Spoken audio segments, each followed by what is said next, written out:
नमस्कार मंडळी, आज मी कणकीचे बिहारी स्टाईलचे पुआ बनवून घेतलेले आहे।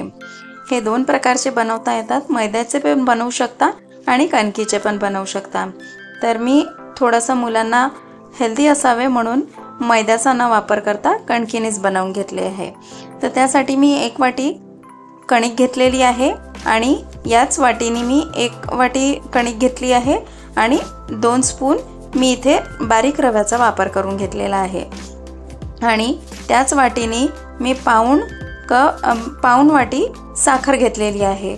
साखर अख्खीच घ्यायची आहे, पेटी साखर इथे वापरायची नाही आहे। ही साखर घ्यायची आहे। तुम्हाला जास्त गोड हवं असेल तर तुम्ही त्याच्यापेक्षा थोडंसं जास्ती साखर पण घालून घेऊ शकता, पण इतकं पुरेसं आहे इतक्या क्वांटिटीला। थोडंसं चिमूटभर इथे मी मीठ टाकलेलं आहे। कुठल्याही गोड पदार्थाला तुम्ही मीठ घातलं तर त्याला अजून छान चव येते। तर इथे दुधानेच भिजवलेलं आहे मी। तुम्हाला दूध जर नसेल वापरायचं तर पाण्याने पण भिजवून घेऊ शकता। 1 वाटी सध्या सुरुवातीला मी दूध वापरलेलं आहे।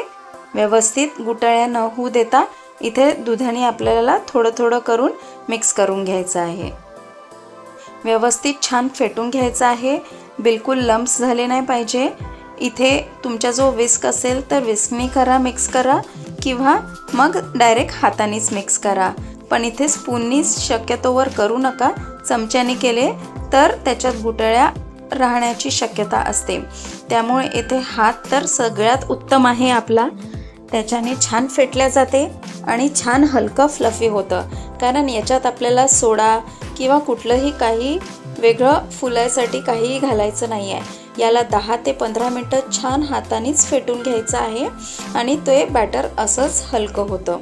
छान बघा, व्यवस्थित मी फेटून घेतलं आहे आणि कन्सिस्टन्सी तुम्ही बघा, इतकीच कन्सिस्टन्सी हवी आहे।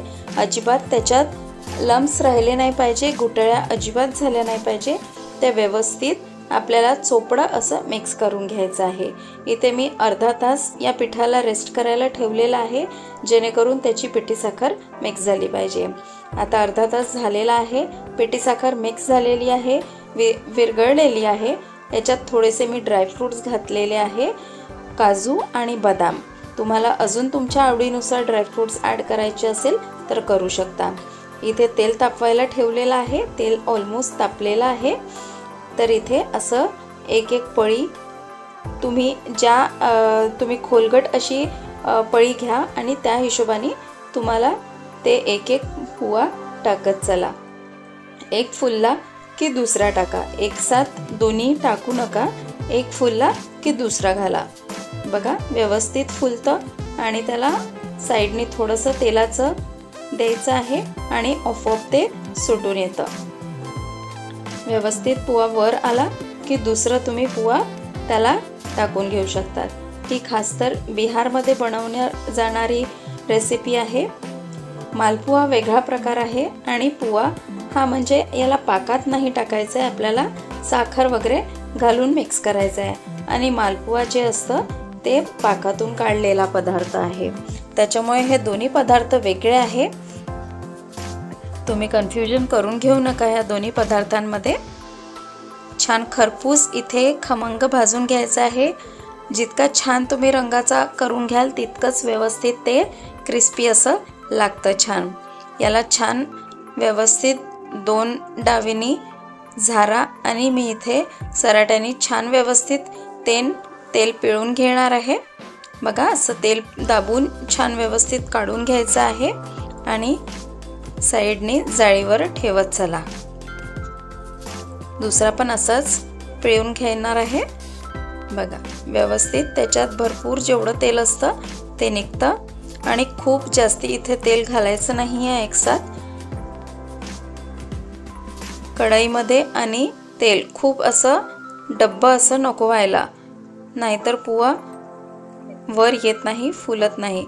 त्यामुळे इथे थोडं कमीच तेल घालून आपल्याला तळून घ्यायचे आहे। व्यवस्थित वर आलं की दुसरा पुआ पण तुम्ही टाकून घेऊ शकता।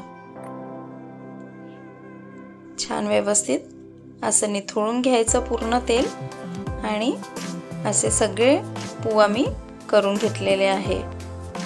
अगदी 1 वाटी कणकीच्या याच्यात जवळपास 30 ते 32 पोहा रेडी झालेले आहे। अगदी सोपी आहे, झटपट बनणारी आहे आणि जर दुसरं काही गोड आपल्याला सुचलं नाही तर हे घरच्याच वस्तूंपासून बनणारी स्वीट डिश आहे। त्याच्यामुळे हे तुम्ही कधी पण आयत्या वेळेला तयार करू शकता। इतकी साधी सोपी ही डिश आहे। बघा मी एक तुम्हाला तोडून दाखवते। आत कशी व्यवस्थित जाळी आलेली आहे, तितकंच क्रिस्पी झालं आहे।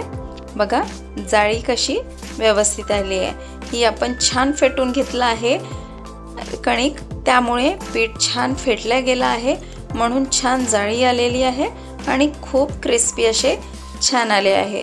जर हेच तुम्ही कमी तळून घ्याल तर नरम होतील आहे। जर तुम्हाला क्रिस्पी हवे आहे तर छान असेच ब्राऊन गोल्डन ब्राऊन असे छान खमंग तळून घ्या। नक्की करून बघा, खूप छान लागणारा स्वीट डिश आहे। घरच्या घरी बनणारा, घरच्या साहित्यांपासून बनणारी ही डिश आहे।